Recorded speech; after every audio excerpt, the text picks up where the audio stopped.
Get this party started. For those of you who made it early, thank you, appreciate it. Not going to keep you too long. First section is the announcement. Let's talk about this month. Will be more of a focus on business development this month, with a minor in blogging. Changing up how this whole thing is going to be delivered. There'll be more block instruction, and there'll be more of a focus on things I want. Blogging is important, but networking is even more important with blogging, and we'll talk about that over the month. The hustler mindset, pimping your brain for profit. That's coming out this month. Toward the end, there will be a revamp of the Ultimate Garage Sale. Different, it may even be splintered into 2 books. And it starts next week. There will be a calendar of events and stuff that are coming out. I'm going to do that next week, get that set up. Pimping Craigslist for Fun and Profit. The Chrome edition is done. We'll send you a link so you can download that later on after the webinar. And the American Hustler podcast will begin this month. Going strictly audio, video first. Print books and ebooks will come second. I just really have a lot of information that I want to put out. And the typical publishing process, write the book, find an editor. Notice I said find an editor because it's hard to keep someone. Then you have to wait until they get finished. Then you need to find a proofreader. And it's just this long process. And when I did my second audiobook, I just came up with a better way to do this and get you the content and the information faster. So that's what's going to happen. And with that, that's the announcements. It's pretty much everything. Cool. So we're going to jump off into this. Massive action for 2013. It's like, you know what, I'm going to have to do this. Because if there's any questions, I'm not going to see them in this mode. So let's pop out. And that's as big as it's going to get. And hold on, let's see. Let me go over here to the questions, open that up. Cool, no questions. We're going to have to start with massive action. I've talked to a few of my clients last week, and there's a lot of stuff that's going on out there. And it's Pimping Craigslist Resale webinar, but we're going to really crank it up several notches because I'll just do it this way. This is something that a lot of people ask, and I want to break it down and I'll read it to you because you can't see it because it's mice type. Essentially, this guy lives in a place that they're pretty much doing sealed bid. Sealed bid auctions are very challenging because either you don't bid enough or you grossly overbid. And he's having a hard time. Essentially with sealed bid, if you're dealing with people that you know, it's much easier to win. But when you're dealing with people you don't know, which seems to be the case with storage auctions because every 3 months a new crowd rolls out, it becomes very challenging. Other than taking those units, those storage facilities off your list, I have no answer for you because people are not being as objective as they should be with storage auctions. With that, the prices come way down compared to what was going on just 18 months ago. And I would look to find auctions in your area that are regular auctions. I mean, you know, this is owning your data, making sure that you know what every auction that's going on in your town. I mean, every auction, not half of them, not some of them, but every auction. And if you find out that everyone's going to sealed bid, you're going to have to hustle Craigslist. Question 2 is more interesting. Call the owner to see why he hasn't had auctions lately. He says he's looking into contracting the work. He wants to sell outright at 100 a unit to one person to do them all. Sounds like there would be good units and bad ones. I think they might even out over town. Sounds like a good idea. What do you think? I think if you can get it, it's a freaking awesome idea. Awesome. Because you can get one unit that can pay for all the units you bought and have a lot of gravy. I would definitely do that. If he's offering it and it's legal for your state, because you may not be able to legally do that. So I would do a little research. And the last question, I missed all the Skype and webinar sessions because of my schedule or they're recorded. Going forward, I've worked out a better way. Yes, they'll be recorded, and after this is over, it will go into the Hustler Mindset Project. So that's what's been going on. There's going to be more chats, and there's going to be a separate category, webinars. I'll just put it in there, webinars, and because it's already, if you already know this, I put the Skype call in there, and I'm going to put this one under webinar, so it'll be totally different stuff. Question was about international shipping. I had to think about this one long and hard. People are not what they used to be in the world. Many, many moons ago, when I was selling on eBay, international bidders were happy that you would ship because most people wouldn't do it. Over the years, that resistance fell, and now international ship bidders can be crazy because it's a really dicey situation. Because I thought, if I was in that situation, what would I do? And if I'm going to sell internationally, I would have to move to a higher end item, because high-end items, small items that you can ship, United States Postal Service, Global Express, which gives you tracking, and it's faster. I would not wait on the 6-week snail. I would not do that. It's just, you're leaving yourself wide open to being taken advantage of, because we live in a culture where everyone's looking out for number one. They don't care about you.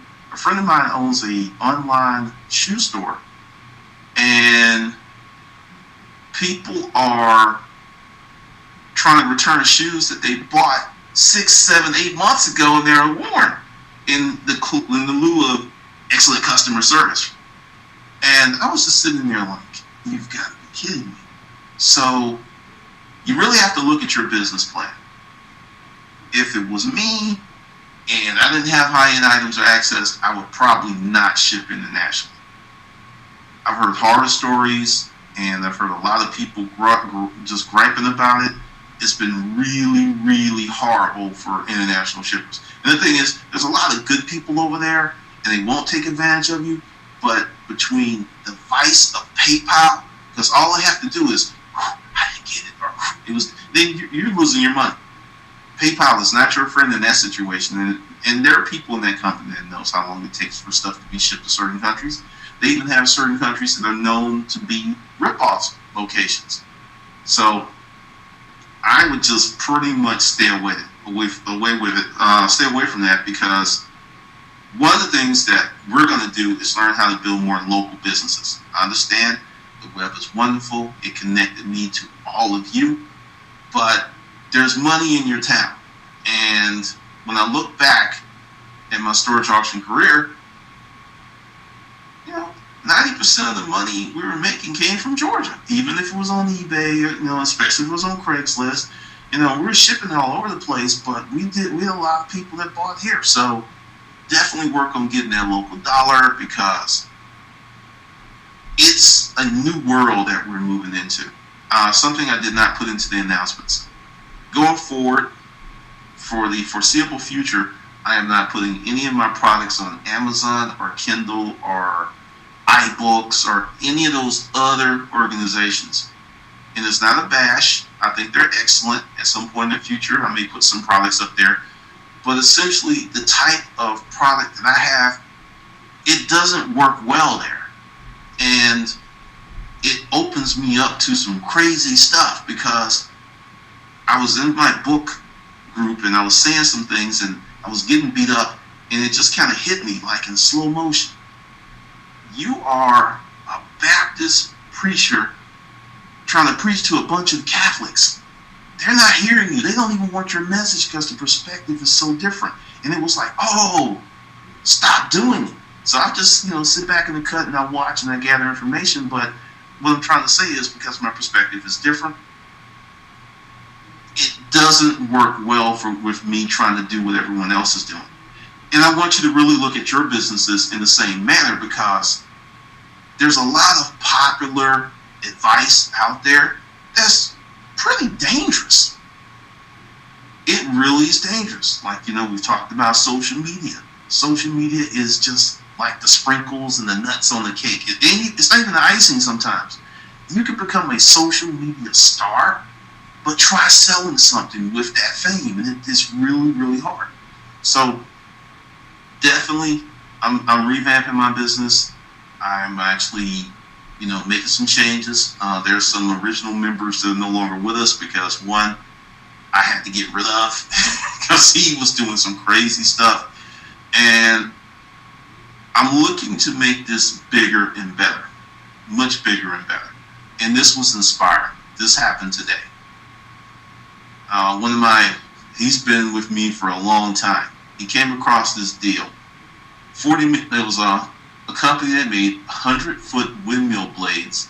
A $40 million company went out of business. I showed up the day after their auction to pick up the shelving from my eBay business and stumbled what ended up being 7 26-foot truckloads of industrial salvage. They needed it out by 1 p.m. the next day, or else they would lose their $110,000 deposit on the building. I bought the lot for $500. Rented 2 box trucks, picked up some Home Depot dudes, and handled that shit. Never done anything like that in 2013. And I'm sitting here smiling because this one thing has fundamentally changed his business forever. He is zooted.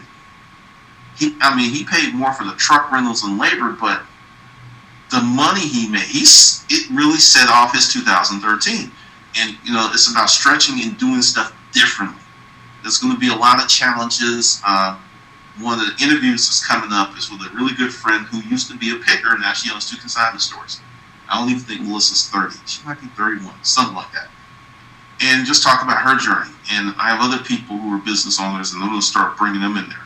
And there will be one side to YouTube, and then the juicy stuff will be in here.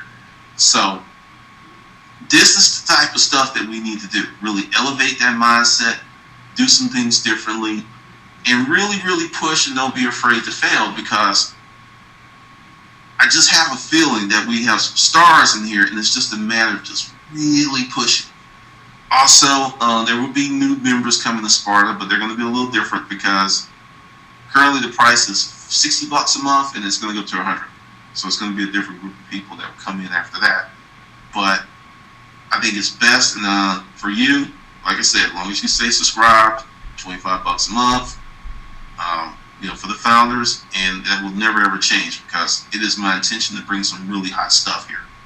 So that's it for the stuff that I got, and there will be more stuff because Middle Mondays does kick off Monday, and there's going to be some more stuff during the week. And let's see, got one question here.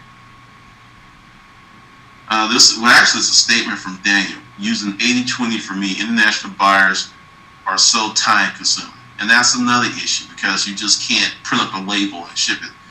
Frequently, you actually have to go to you always have to go to the post office. They have to look at it, they have to check it. And you can spend an hour or 2 on one package. So it really has to be worth it. So what I'm going to do is open up the floor to questions. Ask me anything you want.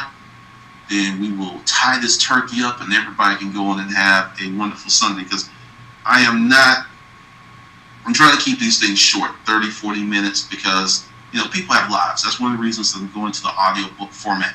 So you can kind of interweave this stuff into your life while you're living your life, if that makes any sense. So, who has a question? Shoot, I'll wait a second if this thing's moving slow. Alright. This one is from Jimmy. I would like to know how you handle the inventory items, like when you purchase one load of merchandise. How do you run that load through the accounting books for the business? Good question. Hold on one second. Okay. This is how we used to do storage auctions. Because you get all kind of crazy stuff. And when you're buying a lot, excuse me, it's untenable to try to count all that stuff. First of all, we segmented all the big stuff and created an Excel spreadsheet. Then, after we got down to, and it went by price, stuff that was $50 and above, it wanted on an itemized spreadsheet. Anything below that was going to go on the shelves or the dollar section, and we just grouped it up as lots because as a buy, it's like this stuff was $50 and whatever we made. Because the thing is, we were getting paid cash a lot, so it was not like we were going to run into a big problem. And that's how we did it, because you could spend days counting stuff and cataloging it in inventory, and it's different if you're doing something new and you just scan it. But this, oh no. So that's how we did that. Okay, this is how I handle sales tax, because this was before all these new rules. We had sales tax inclusive. And what I would do every month, just fill out the sheet and send them some money, because if you tell someone in a resale environment, I want you to understand where I was selling. I was selling out of a warehouse. Didn't have air conditioning nor heat. I was talking about sales tax. It was like it wasn't going to go. But there was so much profit in the stuff. It really wasn't. It was the biggest pain in the ass was filling out the paperwork, because Georgia had this antiquated system, and it was a trip. But it really depends. Like if you're doing resale stuff, if you're dealing with big items, it's easy. But you're dealing with a bunch of stuff, as it comes in, you got to create a spreadsheet. Actually, you should do this. As it comes in, create a spreadsheet and memorize or have some kind of system where you know what date that stuff came in. Because if you look into your books and say, oh man, we've got stuff from 3 months ago, that's a signal that you need to liquidate, have a sale, price it out, and do something to get rid of it. Okay. Any more takers? Any more questions? Because this is a announcement and then Q&A. So I will wait a second if this thing will refresh. I mean, ask anything.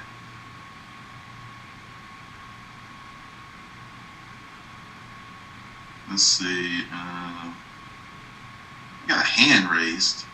Oh, okay. Okay, this is from Daniel. Just a statement.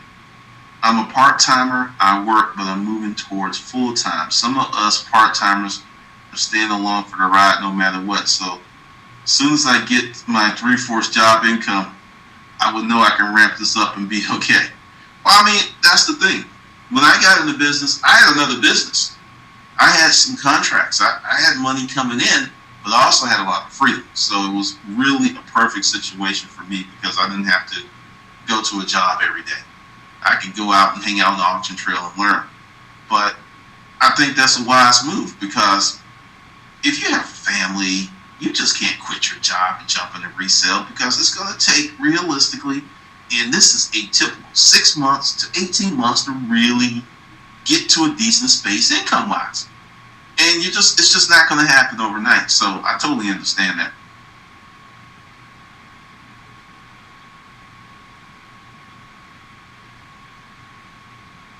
All right, any more questions?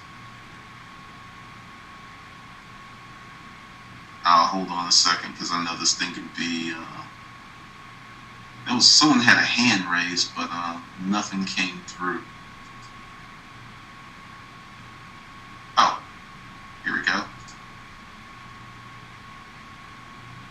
Yes, this is being recorded. This is all right. Let me give you the format again.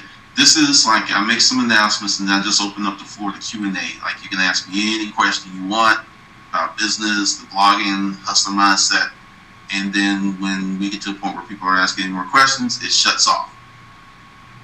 Most of the other courses will go into hustler mindset, like a particular, certain course. I'll just throw it in there and you'll just get it. So, because I'm trying to keep these things like to 30 minutes or less, because there's going to be some more things like this coming up, like weekday chats. So, like I said, I'm working on it. Let's see. This is from Ken. There's some selling channels online that you suggested that were awesome. Could you give some more online and offline?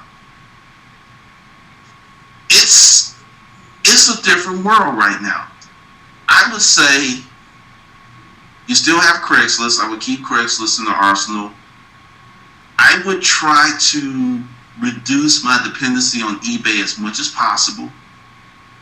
And I would use Amazon, but I would also keep my eye on Amazon. Amazon is doing some stuff. It's not aggressive, and they're not as bad as eBay, but they're moving toward that space. Maybe 3 years, 5 years, they'll be there because Amazon, eBay, they're not your customers.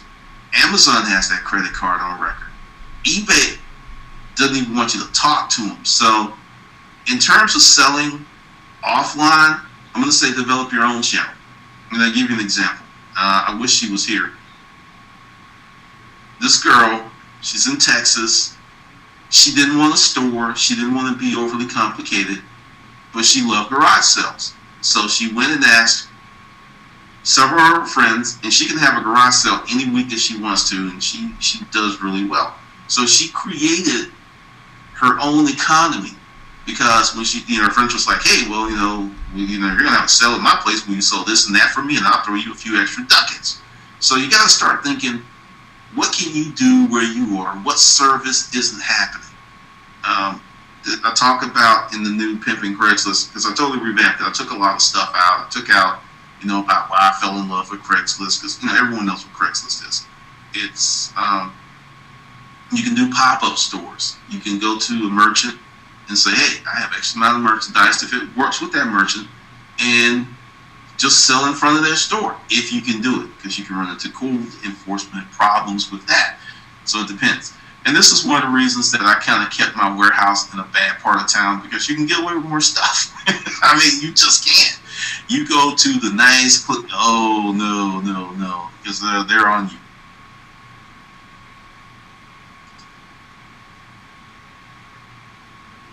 This is from Dave Sparta, a new site to sell old records.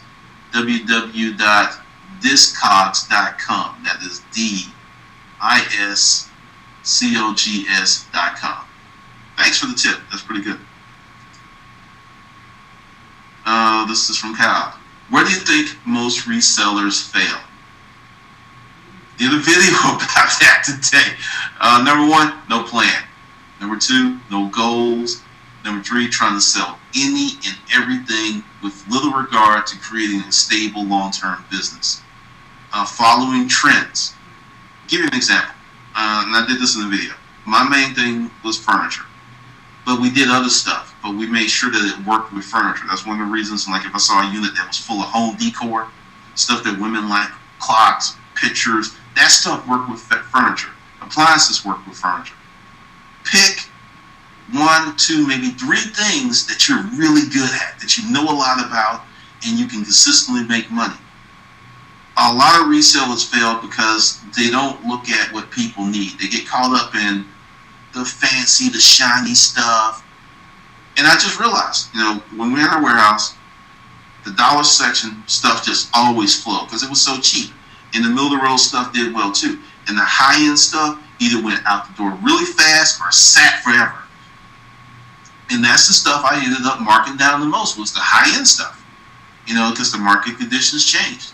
I remember we were doing really, really well with nice bedroom sets and stuff before the recession hit, because it really started late 2006. It really did. And I just like, woo. And it just got really tough to move that stuff. But, $80 bunk bed sets with cheap mattresses flying out the door. Kitchen carts, $20 flying out the door. You have to really think about what people in your part of the country need. Say you're in Montana, you could probably do well reselling guns. I mean, it just really depends on where you are, and you have to think about it. If you are in San Francisco, you could probably do well with bikes. It's just pick something that you're good at, or you think you'll be good at, and really work it, because you could craft purses and make them, and I'm not talking about high-end stuff. I'm talking about stuff that I would think is really country looking, but people like that stuff. Purses, say materials cost you, because my partner did this. She'd go to Paramount, she'd get beads and stuff, maybe spend $50. Now, she had a lot of time invested in this stuff, and she'll sell her pieces for $25, $50, $100 to her friend. Think in terms of, owning something like that, and then add the trendy stuff as a layer around your core business, because your core business, that's something you can pump. That's something that you would always be really, you can speak intelligently about, and it will sound like an authority. But the biggest thing is, I'm going to say, a lack of patience. The number one thing is a lack of patience, because we live in a world now that's exposed. Before storage wars, American pickers, there was only a small group of people in the country that really knew about this stuff and the value. Now, you turn on the television, it's like, oh, these old pictures, yeah, they could be worth $140. You know, pictures that you could have went to a garage sale, and some place you still go and get those pictures for $5. People are becoming, we're entering a period of time where information asymmetry just doesn't exist on any subject. It's like any consumer that takes the time to arm themselves is going to know. And it makes your job as a reseller even more daunting. So the patience thing is super, super big, because if you really work hard for 2 years, you're going to have a pretty stable, decent resale business. But if you think that you are going to be balling out like the guys on Storage Wars or American Pickers or Auction Hunters, disappointment will live in your house for a long time. No problem. Let's see. What else is here? I know you put the forum, this is from Jimmy. I know you put the forum on hold. There's a chance will it be back? It would be great to talk to other Sparta members on the forum. It's kind of slow to view each video comments in Sparta. I've really been thinking about that, because this is the thing that's been getting me with forums and Facebook groups. It's kind of like a hangout. And I might do a Facebook group and just invite everybody so you can kind of see people and talk and get to know each other. But the forum thing, I've seen really few good ones. And I think to make it really good, it's going to take more time than I really want to put into it, because my thing is develop stuff, really make content. And also, going back to some, I don't know if you're here, that said that, you know, a person had to kick out. There was some crazy stuff going on YouTube, and this person was right in the middle of it. And with Sparta, there's certain things you can't do. Like, you can only log in on one device. And I noticed that, you know, the bandwidth went up, all kinds of crazy stuff. And it's just, I'm really weird about that right now, because I'm trying to be more open, but I've been ripped off so many times in these last few years.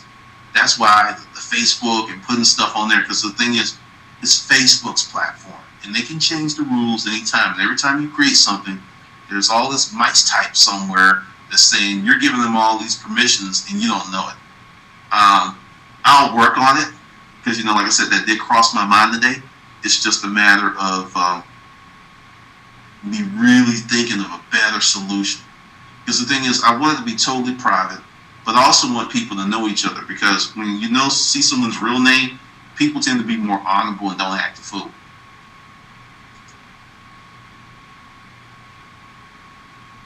This is from Kyle. If you had $100,000 cash and a fresh start, would you buy storage unit merchandise or purchase wholesale goods for resale?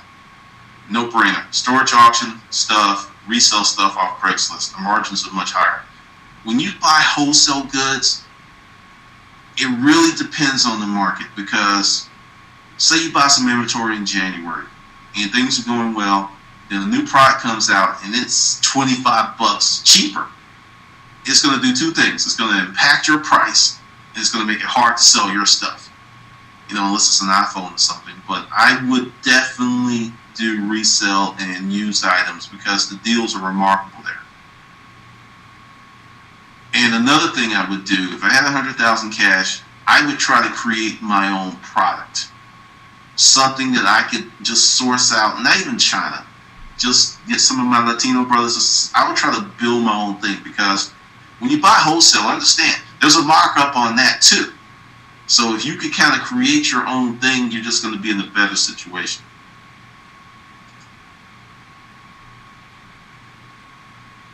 This is from John. Is there an inventory control program you would recommend, or you would just use the spreadsheets all of the time? We use spreadsheets, and understand my business partner was an accountant, so that was a tremendous asset for us.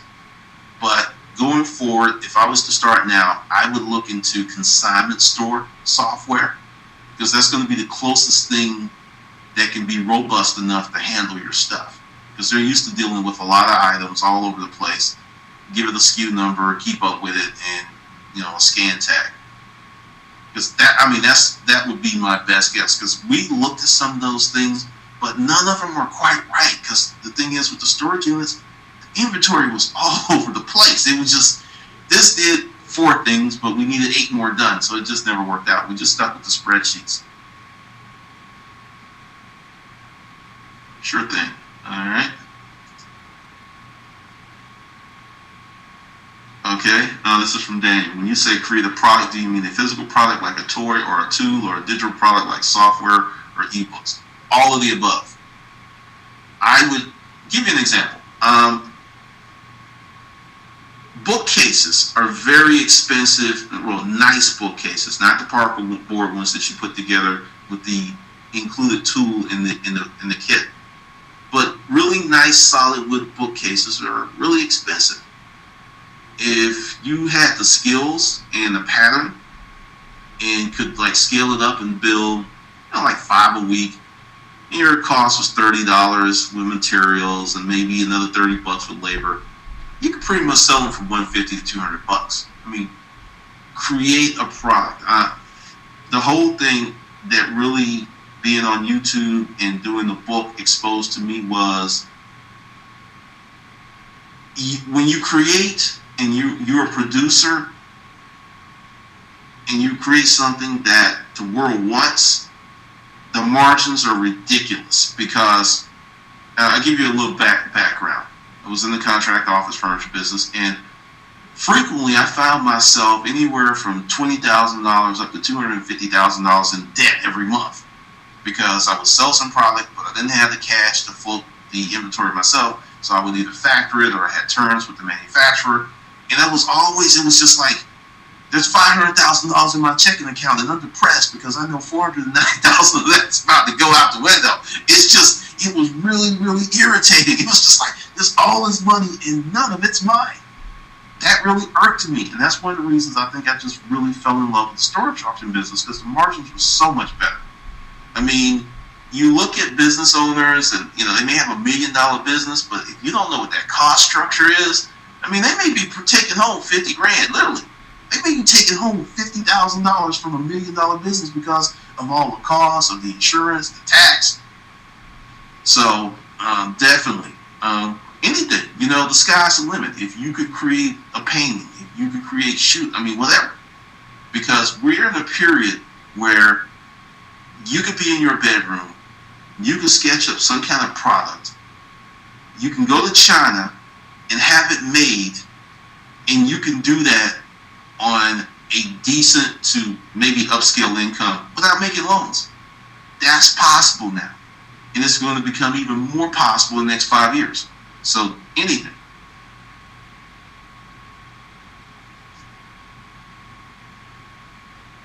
Let's see.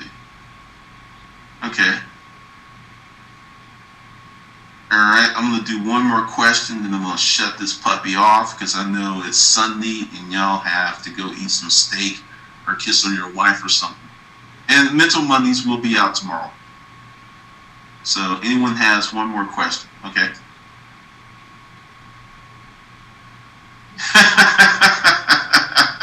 Okay, this one's off topic.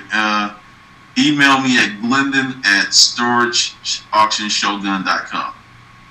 And I'll answer it there. If it's appropriate, I'll put it in the group thing. All right, here's another recommendation from David. Another site for selling fashion. I haven't done anything with this one, but it's poshmark.com. P-O-S-H. Well, you'll be able to see it in Hustle Mindset, because this should be recording in at least 7:20, so you'll be able to pull that up. All right, that's John Lane. Thank you. Okay, so, all right, I'm going to shut it down. This will be up in Sparta. You can look at it again, and there's going to be a few more surprises. I also need to send out a link to the audiobook, Pimping Craigslist, because, you already got one part of it, because, the Craigslist tutorial videos are already in Sparta, and this is just a different kind of book. So, let's see. This is from Daniel. You seem to put out a massive amount of content and it's neatly organized. Do you have it all broke down to a system or several virtual assistants helping you out? I do all this by myself. That's one of the reasons I'm kind of nuts right now. And it's gotten better. I will speak on that. When you push yourself, and I will admit, at one point I was seriously overwhelmed, and it forced me.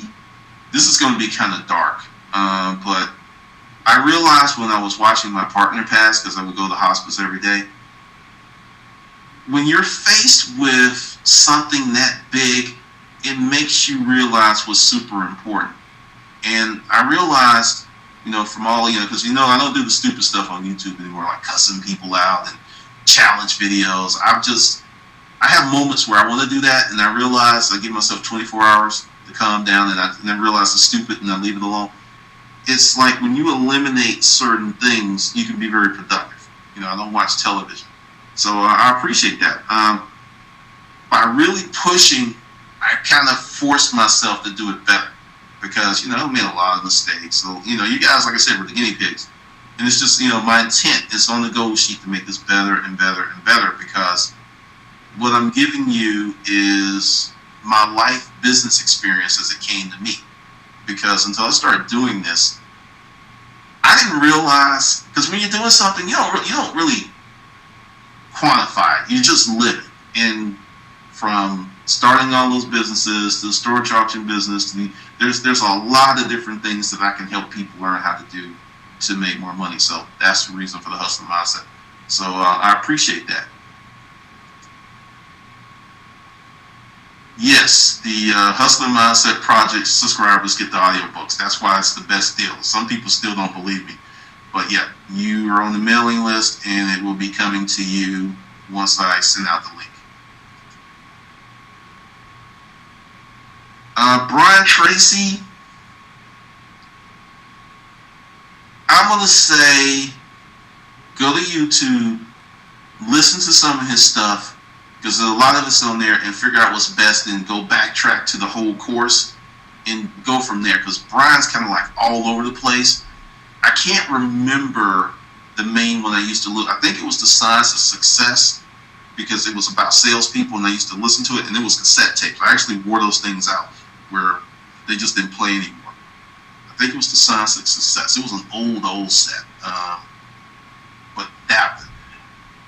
And there will be some more stuff. It'll be more formal, but I'm going to recommend Daniel Pink's. All of his stuff is great, because that's what I'm currently reading right now, or listening to. Okay, well that's it. I'm going to shut it down, and I'm going to go ahead and send out those links, and then get this uploaded to Sparta. I want to say thanks for everybody that subscribed, and thanks for your time today. I'll see you on the good side.